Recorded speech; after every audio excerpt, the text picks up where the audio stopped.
شهر ربيع قدره في أول وآخر قد هدأنا نشره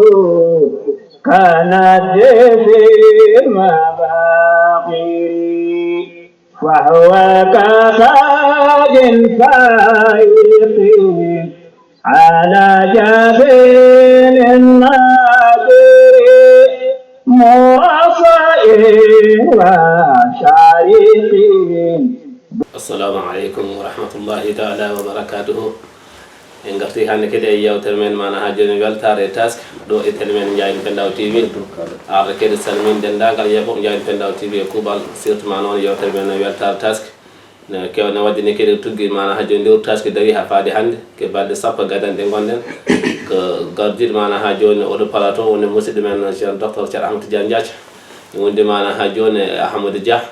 e Younous Sow ɓeɗo hen ndendi plateau pour yewtide e dendagal yeɓo Ndiaye Pendaw TV e kuuɓal inchallah rabbi enen pay rokkude mana ha joni ceerno Ahmadou Tidiane Diathia kadi salmini yeɓo Ndiaye Pendaw TV inchallah garten hen. أعوذ بالله من الشيطان الرجيم بسم الله الرحمن الرحيم الحمد لله رب العالمين إن الحمد لله نحمده ونستعينه ونستغفره ونعوذ بالله من شرور أنفسنا ومن سيئات أعمالنا من يهد الله فلا مضل له ومن يضلل فلا هادي له ونشهد أن لا إله إلا الله شهادة ندخرها لحول الآخرة ونشهد أن سيدنا ونبينا ومولانا محمد عبده ورسوله بندرابي جولبي يبوبي أياو يبرد Ndiaye Pendaw TV من calmini on salminandu l'islam ɗum woni assalamu aleykum wa rahmatullahi taala wa barakatuh. caggal yettude an Allah en juulene laaɗo Allah sallllahu alayhi wa sallam en ñaaguima Allah subhanahu wa taala yo Allah ɓeydu welu yomumen ceerno men Cheikh Tidiane o ɓeyda ɗumen moƴƴo lollidɗo Fouta e Fuutankaagal Alhaji Oumar Ibnu Saïd o ɓeyda ɗum e dendagal moƴƴuɓe leñol nelaaɗo Allah sallllahu alayhi wa sallam wurɓe mayɓe kala. en gartiɗo kadi humnude ahdi nde wonno an jaza hurrun ma waada dimo so fodi tan yo humnu kadi anduɓe mbi waadul hurri ko daynun ɓe gandi koye fodore dimo ko ñamade min gari tottude ñamade min ponno inchallahu taala e yewtere meɗen weltare taske ɗo e Ndiaye Pendaw TV wondude e musidɓe ɓe ceerno men ceerno Mouhamadou Kane e musidɗo meɗen Younous Sow e musidɗo men al akh Ahmed Dia e musidɗo men ɗowo golle ɗe yonna ɗum ha feewa hono musidɗo men Babali ewa inchallahu taala min gara e mon joni so Allah jaaɓi. wima wa aleykum salam ceerno Ahmadou Tidiane Diathia kadi Ndiaye Pendaw TV kadi tiguirigui weltima tiguirigui ay yiidem ɗo yen inchallah enen payi kadi tottude mana ha joni konngol musidɗo men ceerno Ahmadou Dia kadi salmina yeɓoɓe Ndiaye Pendaw TV surtout ma noon yewtere men weltare taske inchallah ceerno Ahmadou Dia bisimilla ma Ndiaye Pendaw TV en heeɗima. assalamu aleykum wa rahmatullahi taala wa barakatuhu. on calminama goto fof indi mum yettode muɗum en jetti Allah no feewi kadi nde Allah artiren e oɗo ñalawma kadi hande joɗodade e musidal ngal e dental ngal e gardugol DCTV Ndiaye Pendaw yewɓoɓe ɗum foof to goni e aduna he e sababu no kewɗen wiide ni sababu ko Mamadou Kane e Babali e Younous Sow e gardugol docteur Ndiathia Amadou en jetti hen Allah no feewi min calmini on goto fof inde mum yettode muɗum e ko mataw en junata ko no feewi en calmini tan to neɗɗo woni fof e dental he en mbiya on wonde tan kalifa mon Allah koye moɗon e dental ngal ndente ngollon jangon jangguinon nde waɗi noon so yimɓe ndenti kuule kerse guittane gueɗal en mbi tan yo Allah won ballo noon min junata ko min ɗacca tan ma konngol ngol artoy e docteur Ndiathia yewtan en ko foti yewtanden e weltare e taske. assalamu aleykum wa rahmatullah. eɓe mbimama wa aleykum salam wa rahmatullahi ceerno Ahmadou Dia kadi men beltinimama tigui rigui Ndiaye Pendaw TV kadi heeɗimama tigui rigui ke ene jiiɗi andinde bandiraɓe kadi nde tawno ko woni yewtere men korka yewtuno ɗo en bandiraɓe heɓe namno ɓiru musidɗo kam tem jiya en namnam ɗum wona goho wona ɗiɗo sa so waɗi en jejjata noon ni in taraɗo yimɓe nokkuji guru men ko ina ara saha e jejjita ɗum kono ko inchallah min gaddi ɗum so alhaji inchallah mon kam min kaala ina mum inni wuuro mum nde tawna kadi walla tigui rigui en namnam ɗum wona goo wona ɗiɗi inchallah rabbi ko musidɗo men ceerno ahmadou tidiane diathie jooɗi ɗo machallah o jeeya ko nokku min wiye babaɓe e nder Mauritanie ko ahmadou dia oɗo kaala ɗo kankone jeeya ko gudduɗe e nder Sénégal oɗo Yunus inchallah ina fayi rokkudemo konngol kankone mo innito jeeya walla mbiyana nawtembo ha Ndiayel Pendaw walla kankone mana ha jomum intoro nokku biyeteɗo jolli ko enen kanko Ndiayel Pendaw nawtembo eyyi en dokki fayi rokkudemo konngol joni so alhaji inchallah kankone o salmini bandiraɓe yeeɓo Ndiayel Pendaw TV. assalamu aleykum bandiraɓe Ndiayel Pendaw TV on calminama juurama goto fof inde mum yettode mum dendagal yeeɓoɓe Ndiayel Pendaw TV calminama enen garɗo hannde wadde émission men welnere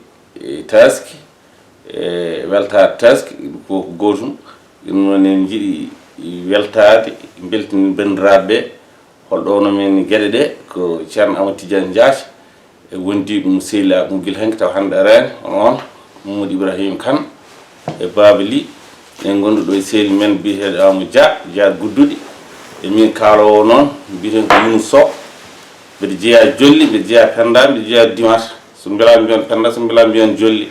ɗum noon mi acci mon tan mon jokkodiri e ceernajo kañum jogini min ginol golle ɗe enen gandi minen haala men furani hen hewde min mbaɗi présenté tan koye men ɗum woni min gaddi adda men ɗo ko noon welat ko hen nenata min gaccirmoni ceerno Amadou Tidiane Diathie on jarama. Waaleykum salam wa rahmatullahi taala wa barakatuh ceerno Yunus min beltinimama kadi Ndiayel Pendaw TV tigui rigui andiɗo jeyɗa a askani tigui rigui hoto jeyɗa kadi ko weltare tigui rigui ene kadi ko yidde andinde Ndiayel Pendaw TV oɗo émission bawɗo ɗo biyete weltare taske ko ɗo waɗ ɗum ko musidɗo men ceerno men ceerno Ahmadou Tidiane Diathie enen arɓe ɗo garɗen han ko dusdemo e wallidemo nde tawno enen jiiɗi satade kanke cikkigue mo yiiɗi kadi enen kadi catɗemo ɗum tan woni alahaali o kono ko ɗo yewtere nde fuɗɗormi e wortorde fof kanko ceerno Ahmadou Tidiane Diathie kanko ɗo wonno hen yewtere nde kanko kadi darde makko tigui rigui e Ndiayel Pendaw TV yiddemo Ndiayel Pendaw TV mana ha joni yiddemo kadi Ndiayel Pendaw TV yo dar yo feew yo moƴƴo ɗum tan wadde kala ko dilliɗen inchallah kanko mo yiiɗi tawede hen ɗum tan woni ɗum ɗo kadi enen gandi ki wonko yawɗo e korka en keewi rectoreji mum baɗɗe fayida enen belti hen kadi Ndiayel Pendaw TV fof kadi welti hen enen jiiɗi kadi sasa fof kanko fof e ɓittede walla faaɗede enen jiiɗi kadi o ara kadi o rendede men jonde nde o yewtere men jonde inchallah en ɗomniro sasa fof kadi hayso wona oɗo saahaji goɗɗi ma goroy min dagi inchallah ko ɓurɗum won ɓurɗum yaaji so alhaji inchallah ɗeɗo balɗe sappo tan en jiiɗa ɓurɗum koye so alhaji inchallah ma ñalama e goɗɗi garoy taw inchallah omo jokkuɗo ko juuti en salmini moon e juurade moon ene fayi rokkude noon yewtere nde inchallah o continue golle makko nde tawno kanko jogui yewtere nde enen garɗen tan ko dusdemo e joddade makko kono yewtere nde foof kanko jeeyi ɗum fuɗɗoma e wortorde en dokkirmako inchallah ha ɓooy garten hen. أعوذ بالله من الشيطان الرجيم بسم الله الرحمن الرحيم وصلى الله على نبيه الكريم ceerno men ceerno Mouhamadou Kane jarama yo Allah yettu moƴƴere musidɗo Alhaji Yunus Sow ɗum jarama musidɗo Ahmad Dia on fof on jarama yo Allah yettu moƴƴere eɗen jokka yewtere meɗen weltare taske ɗo e Ndiayel Pendaw TV ko adi fof a yawo ngo talfada o ene hirjina en ne hirjina fuutankoɓe e julɓe ɗo mbawi wonde fof yo yimɓe mbatto haqqillaji e julde nde on noon julde ko feeto ngo ngalluɗa Allah mi hokki ɗum leñol nelaɗo Allah sallllahu alayhi wa sallam kadi yimɓe ɓe kewri ɗum ko sabi annabi o sallllahu alayhi wa sallam wattude hen haqqille noon fuɗɗorto ko emen enen julɓe enen ɓiɓɓe leyɗele ɗe wa khassa enen fuutankoɓe mbatten haqqillaji e gure ɗe heewiɗo wittoji mbaɗa seeranɓe men almameɓe men ɓe Allah ardini ene gardi cuuɗi Allah ɗi e gure men eɗen gandi to sunna taske ko maɓe ngara ɓe juulna so salminama ɓe kubbina so ɓe du'ima ɓe gasni ɓe kirsi nde sellana en hirsude caggal maɓɓe joni noon mete enen eɗen batti haqqillaji e ɗum walla ala ɗum ko namdal ngal berlotoɗen e diaspora he foof e ɓiɓɓe fuutankoɓe no mbawi wonde foof kalif men Allah almameɓe ɓe kalif men Allah layyaji maɓɓe ɗi kalif men Allah kortu moƴƴo laaɓɗo ceniɗo moɓe natira cuuɗi Allah ɓe juulna ɓe gardo jiyaɓe Allah ɗum koye dewal Allah jeeya ɗum noon koye ɗum kawruɗen musidɗo men goto ko windiyanke la yahtage keɗen kala inde makko e nder wittoji makko ko musidɗo mo ballodirten gueɗe kewɗe eko fewti islam e rewidade tarih Fouta eno hoɗiri won almameɓe wittaɓe tawi e nder ɗiɗo duuɓi nogas ɓeɓe 30 ha 35 tawi ngala mbayladi e wutte mum juuldata taske holto barke wuro ngo woni holto barke ɓiɓɓe wuro ngo woni holto barke fuurankoɓe woni e ɗum noon ne gasa ko jejji kaldeten ɗum tan ko wazakkir fa inna dicra tanfaul muminin ɗo e jayen Pendaw TV mbatten haqqillaji e moƴƴuɓe men mawɓe men moƴƴo ala e wuro ɓurɗo almami juma e jama kala no poɗɗa potirɗa sa are wuro ittu hoore ma mbatta e oɗo moƴƴo Allah saabu farilla Allah beeteɗo mayde o so tawima ɗon ko kanko fal imamu a haqqu biha ɗum noon ko ciftingol tan wa yalihi eɗen dewna hen ko wiyete taske ko so tawi yonti ko juuloyde mbiyeten ɗum ko fummoyde ene sella e juulɗo gorko ñantade caggal lotade o waɗa uureteeri o fummoya laawol ngol o yaari ngol somo arta o rewa gongol mete omo ɓeyditoro baraji ɗo rewi fof nokku o settanomo wonde o rewi ɗo waɗoyde oɗo sunna nelaɗo Allah sallllahu alayhi wa sallam so tawi ko julɗo debbo noon en mbiyani debbo fummoyta ala ne wawi yaltude ilal musalla o faye juulirde omo wawi yaltude kono noon yo suuro yiɗa ekka e makko o uura nde wonno o yahata ko rewoyde Allah dewal Allah ngal yiɗaka o finnina hen ɗum kadi mbattenen haqqillaji so tawi ko wonɓe e leyɗele ɗe ganduɗa jamaji e jumaji ene mbaɗi nokkuji ɗo rewɓe ene juulda e yimɓe walla soye jaltal nde wonno e madhab Malik haɗani ɗum kono ko yataw hoolare ne waɗi so hoolare ala waddemo ɗum galle nde ɓuuri hewde baraji ɗum kadi ɗin masalaji en gari hen takarar wa mirar ɗum noon debbo o yiɗaka o waɗa uureteeri somo yaha mbatten haqqillaji tigi rigui kadi e oɗo layya omo waɗɗi e julɗo gorko no mbiɗen ni omo waɗɗi kadi e julɗo debbo kala hen joguiɗo layya o ene waɗɗi ɗum wona gorko layyima tan debbo ne jogui waɗɗitima ala so debbo ene jogui layya ene waɗɗi ɗum kadi ganden ɗum e jiiduɓe yummay baaba walla jiiduɓe baaba walla yumma tan ne koddi mon foof addude ɓe ndendina ɓe layyo mbiɗen ala moni kala waɗata sunna o ko banggue mum ko ɗum ɓuuri hewde baraji ko layyete ko so tawi ɗum dañi lebbi 6 ene wondi e timmugol ne yona lebbi 6 ene wondi e timmugol ne yona lebbi 10 ne wondi e timmugol ne yona ha wona ɓiɗɗo hitande eko kewɗen layyade enen koko wiyete dammir yani baali ɗo jawdi walla eko heddi ko so tawi ko ɗum jomum dañi inchallah ɗum noon yimɓe mbatta haqqillaji e layya o no waɗɗori gorko ni ko noon kadi o waɗɗori debbo oto ɗawen mana horɓe Allah ɓe so tawi ne jogui ne mbawi ne kattani ɗiɗo baraji dewal Allah ko paweten hen so tawi noon ko e hande no zaman wayni ko nehete ko ene wawi mawnude timma layya tawa dañani limore lebbi kalɗen ɗi ɗum kadi haɗata ɗum timmude layya e ijtihad baɗaɗo e badul malikiyina e madhabaji keddiɗi ɗi foof ene jaaɓi ɗum kadi yimɓe jadata ko e zaman nde wonno hokkumo ene waɗa idara tawa ene wondi e Allah gaddanɗo ɗum yiilade o ɗum noon inchallahu taala ɗo e jayen Pendaw TV e yewtere meɗen weltare taske eɗen gara tan inchallah ha hande jokkude ɓeydade siftinde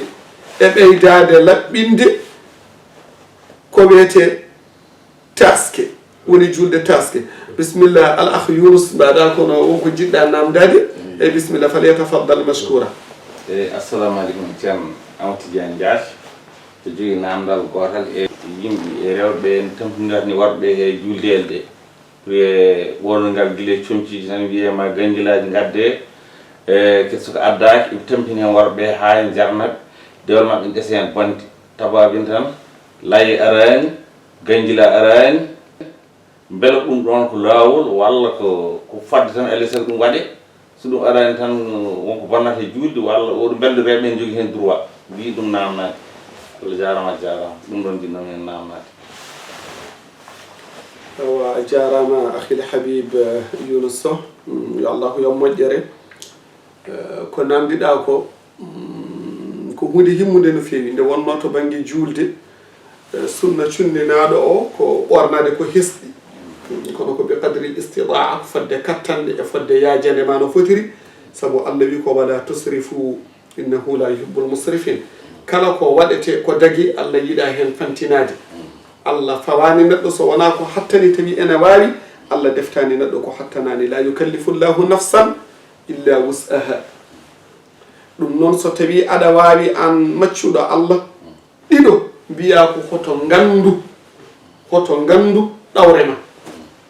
joom suuduma e ɓiye ɓe ko so tawi aɗa jogui nemadeɓe e dañdeɓe e waɗanedeɓe e jawdima koko waɗɗi wa hassa ñalawma mo ganduɗa eɓe poti hen weltade ɓe jiiye hen koye mabɓe ko fotino ñalawma julde wa amma noon deftudema ka wawa kattanɗa an ko coggu Lagos walla waxi walla borode mbiyeɗa ma gadda jasinaire walla ma gadda gold walla ma gadda bagiji goɗɗi ɗum ɗo mbawa en ɓuuri andude ɗi ewa ɗum kadi inchallahu taala firtata ko deftudema ka wawa ɗum lawɗinaka ɗum kadi koma yimɓe nden to ñambude neɗɗo sene ñamba yo ñambu ko moƴƴi ewa neɗɗo sene ñamba yo ñamdu ko moƴƴi sene ñamtina kadi yo ñamtin ko moƴƴi inchallahu taala wa amma noon so tawi koto banggue layya o ene yiɗa so hirsama nelaɗo allah sallllahu alayhi wa sallam ko ma ɗum hirse ha gasa tawa omo joguitino neɗɗo korɗo ni ko hirsa ko hen o meeɗoyta woni koye ɗum o addoto ñamde on ñalawma ɗum kadi julɓe mbatta hen haqqille on saaha jomum yo sakko hen miskineɓe sakko hen hoddiɓe ko ɗum ɓuuri yiɗede e oɗo layya ewa so tawi ɗum ɗon ɓenni ene yiɗa e ñalawma he weltade beltoɗa beltina hoorema beltina ɓesmuma beltina julɓe kadi beltanoɗa ɗumen e nema allah mo allah hokki ɗumen kadi kawri hen ene jogui cellal ne mbaɗa weltare nde noon wona aɗa welto ha beltoroɗa ko harmi walla no harmi ɗum kadi koko rentete en ji julɗele ɗe joni yimɓe ɗe gadda hen fawdaji ene jawta hen hadd ene gadda hen fawahish to banggue keɗogol e to banggue ɓornateri e to banggue gonka e to banggue pijirloji ɗum jeyaka e julde ko arno ha allah rewe ha sunna nelaɗo allah sallllahu alayhi wa sallam golle ha baraji dañe so tawi ñalawma o dawat waɗete iktisab fagguitte ko bakkar ɗum ma mana dalika ɗum kadi ko hunde fonde wattede haqqillaji no moƴƴi wa amma kadi yimɓe wonɓe ɓe ganduɗa ko awlami en koɓe ko wonɓe aduna he ene jeehi hen nde wonno joni ɗanngal ala ko fergo wodi so tawi a jibini e leydi walla a tanni e leydi a natti wonde ɗon koɗo ka koɗɗo holluɓi e diine ma jangguina ɗum kono holluɓi e adama jangguina ɗum holluɓi e ɗemgal ma kalda e mum ɗeɗo gueɗe yani ayaduji ɗi so gari woni julɗere men ɗe jeyɗen ɗe surtout julde taske e julde korka mbatten haqqillaji e andinde ɓiɓɓe men ɓe ko ɗum ɗon jeyɗen ko heddi ko ñembeten ko heewi hen wona ko dagi awalan sani en ɓe ñemtinten ɓe ɓen wona julɓe diine ma ko wiyete diine ko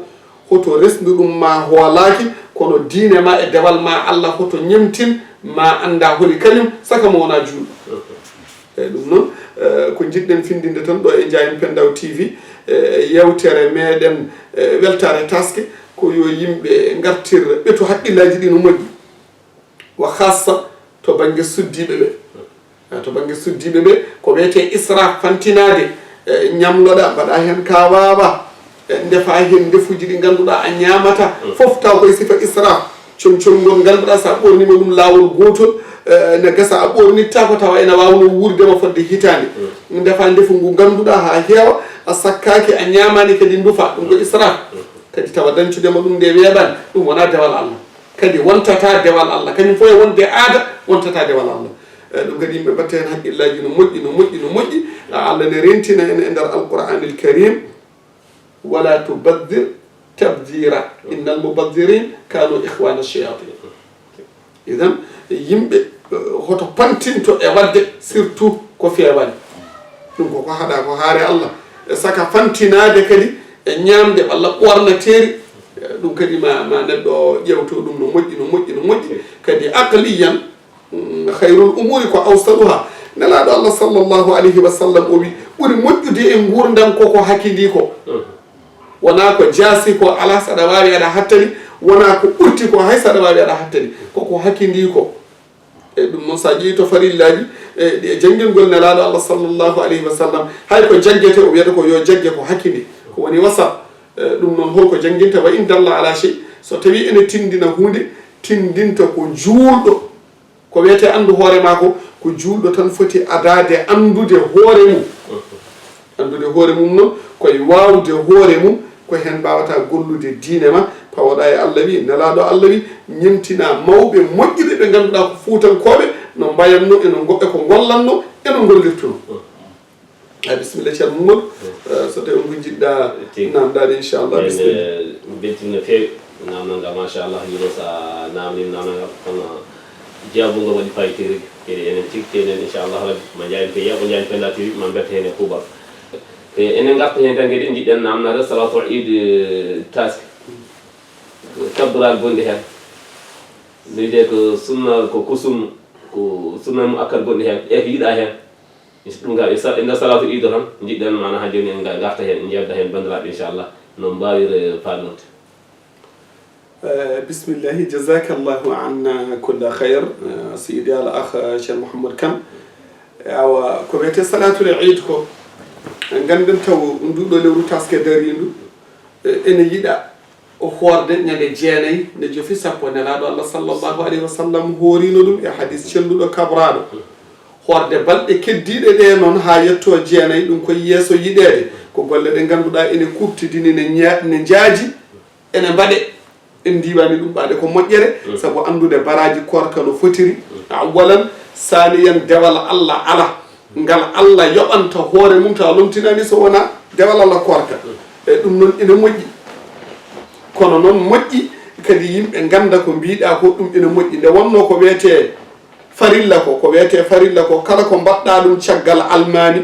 caggal moƴƴo ma ñalawma ar mbaɗana ɗum hoore ma ko ɗum woni ko heɓti yimɓe konfinma hen idan way kono longere ni hay goto e men ñamata goɗɗo o haara mon fof ñamanta ko hoore mum ɓurra yankoɓe ne mbiya ɗum onon ɓurra yankoɓe oɗon mbiya to defte mum to wala yajuzu wahidun li wahidi wa kulluhum mustaidan bil wahidi to banggue usangu so yimɓe ne jangga mon fof usanto hoore mum hay goto usata ko yola goɗɗo o ko ni farilla way andan hoore ma kala ñande a dañani wadde ɗum caggal moƴƴo ma ceerno ma almami ma tawa aɗa wawi waɗande hoore ma garduɗa julna korɗo allah ma e ɓesgu ma ɗum yimɓe ganda ɗum darde adande nde ko kabbirali jeegom wondude takbiratul ihram wona jeeɗiɗi darde ɗimmere nde ko kabbirali joyyi wondude takbiratul iyam yo wona kabbirali jeegom kabbirali joyyi ɗiɗo e darde ɗimmire e jeegom ɗiya e darde adide kanƴi fof koɗi sunna mo akkada koɗi sunna tengtuɗo kala hen mo goppuɗa kaccujoloyoɗum ɗum kadi yimɓe ganda ɗum saabu koɗi sunna mo akkada e madham maliki e ɗum yimɓe ganda ɗum ko ɓuuri moƴƴude kadi yimɓe ganda ɗon ko talbiya o wadkurullaha fi ayamin madudatin jomira subhanahu wa taala wi ñalawmaji ɗi so gari ayamu tashri ñande sappo e goho ñande sappo e ɗiɗi ñande sappo e tati joguitoɗe hen jangtade e innude allah ha ñalawma tato ijo caggal julde o ɗiɗo ñalawmaji yiɗa kadi koore won yaruɓe harmude won yaruɓe añede ɗi kooretake ɗi ɓay kono ñalawma julde karmuɗo ɗi won mabɓe ɗi ɗum won yaruɓe ñalawma julde ono harmi horde keddiɗi ɗi kadi ne gaña hoorede ala kulli fof ko konnguɗi anduɓe goni toon on ɗon zicre ene yiiɗa e worɓe so goni e jeere walla goni e amakinuji sohlo walla goni e jamaji ene peññina ko jangtoto allah ko rewɓe noon yiiɗa ko yo cuur so tawi fummama ha gasi yimɓe kooti gartoyi juuli tusbar caggal almami mumen so jama walla so juma e on saaha kabbirali ɗi ko nden cunnina ummade waktu tusbar ñande julde nde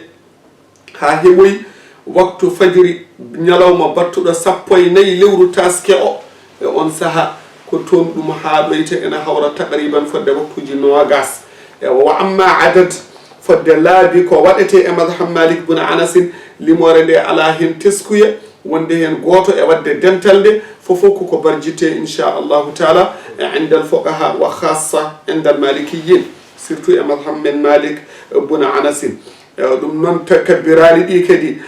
neɗɗo ko anda siftine kadi gandunoɗo kadi tawi ene yejjiti ene wawi siftorde ko jomum wiyata ko allahu akbar kabira walhamdulillahi kathira wa subhanallahi bukratan wa asila allahu akbar kabira walhamdulillahi kathira wa subhanallahi bukratan wa asila allahu akbar kabira walhamdulillahi kathira wa subhanallahi bukratan wa asila ɗum noon jomum jogito oɗo dhicre woni oɗo tasbih ene senna allah ga kala ko allah lebdani allahu akbar yimɓe kadi ganda ɗum no moƴƴi allahu akbar ala mawɗo goɗɗo jimɗo kala tagui kala so wona allah subhanahu wa taala allahu akbar ko allah tan woni mawɗo kabira allahu akbar kabira ɗum noon walhamdu dendagal jetto lillahi woɗani tan ko allah kathiran ko heewi allah tan woni mawɗo ɗum noon en mawnini allah subhanahu wa taala jettor ko allah tan woodani firti ko en jetti allah subhanahu wa taala walhamdulillahi kathira wa subhanallahi senare woodani woni en cenni allah ga kala ko allah lebdani wa subhanallahi bukratan e subakaji sen pini ha ñalla wa asilan e kikiɗeji ɗon ha wendogaji en cenni allah ga kala ko allah lebdani ɗum noon yo allah wattu ene ɓen sennoɓe allah subhanahu wa taala subakay kikiɗe neɗaɗo allah sallllahu alayhi wa sallam o wi almuminu lqawiyu afdalu min almumini ldaifi nde wonno julɗo celluɗo cembuɗo on ɓuuri gueɗal e tolno julɗo looɗo ene jeeya e wonde julɗo cembuɗo noon daranade hoore mum darano diine l'islam darano dewal mum allah kono darano moƴƴo mo allah ardini e nokku mum hono no mbiruɗa almami men o yo allah yoɓanen mo moƴƴere la yahfa ala ahad suuɗaki hay goto tolno almami e alma magal no fotiri e diine ɗum eɗen kirjina ɗum ñande fof sen gari ha ɗon au passage en calmintu fedde Fouta to Gabon en kaalino ko way noon toon eɗen calmina Pulara Pikine English ha to leyɗele denduɗe ko wayno fedde jokkere enɗam wonde to leydi Belgique ha e fodde afi nde ganduɗa ko international to leydi Italie ha ɗo fedde law e leydi France e pelle keddiɗe foof yoɓe mbattu haqqillaji e guure ɗe ɓe mbatta haqqillaji e moƴƴuɓe guure ɗe hono no ɓe darani ko wiyete patrimoine guure ɗe guila e bamule ha e jumaji ha e école aji ha e dépensaire uji ɓe ganda ɗeɗo gueɗe ɗen ko gueɗe poɗɗe daraneje ko patrimoine men mo jeyɗen donc hoto goppen sen gurtinani ɗum tan daraniɗen ɗum hay goto arata renana en walla fewnana en ɗum ɗum battenen haqqillaji kadi koye dewal allah jeeya ka waɗat mbaɗa ko poɗɗa wadde kadi keeɓa baraji ɗum ɗon eɗen kirjina noon ɗum noon guila e windoɓe mum ha e muuloɓe defte ha e haralleɓe men to banggue aada fina tawa men mo jeyɗen fofof ko foɗɓe waɗede soutien ko foɗɓe wallede e kala hen ko ganduɗa ko aada mo ganduɗa serindaki bonnata hay hunde e diine ɗum ɗo fof ɓe mbatto hen haqqillaji ko kamɓe allah totti kamɓe allah halfini ɗum noon ko ɓaade ko ɗon gonɗen e Ndiayel Pendaw TV en mbawata gasnude hande ndeɗo yewtere so wona kuccanen ɗum kalani ɗum no foti foof ko ɓeydetene ɗum wona ko heewi ha ɓurti la shukra ala al wajibi